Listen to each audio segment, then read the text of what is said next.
Kenmogi's morning run. Kenmogi's morning run, not walking run. So I'm in the middle of my morning run, and it is a perfect time to think about freedom. Now, I think freedom is to obey something. This is contrary to the popular wisdom, where people think that freedom is the release from some constraints, rules, and oppression, and so on. Well, that is certainly it. There are certain aspects of it, like as regards freedom.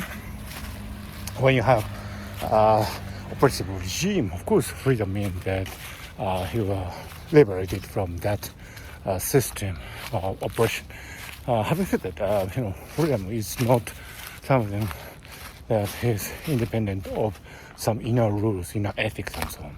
Immanuel Kant famously said that two things move this earth ever, and one is the constellation in the sky above us, and the other is our inner sense of ethics. And I think that's a beautiful way to express what freedom is, because freedom is, after all, to be able to follow your heart, to be able to follow your ethics, to try to achieve what you would like to achieve, and to live according to your inner aesthetics. And that is freedom. So freedom is not something random. Freedom is not throwing a dice.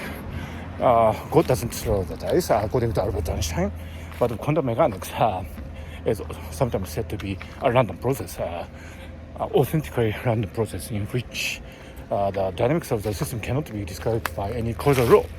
Now, some people seek the source of free will there, but that's completely different from the free will that we know it, that we perceive as human beings.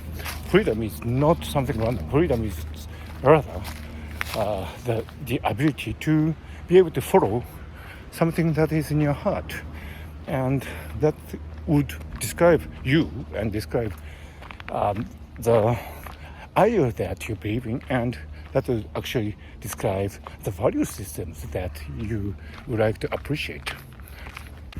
You are watching Kenmogi's morning run. You are watching Kenmogi's morning run, yeah. So as I have been saying, freedom is to obey your inner heart, but the most important thing is that you can actually choose what value system you would follow. And if you do not agree with a value system, even if that's your own, you can veto it.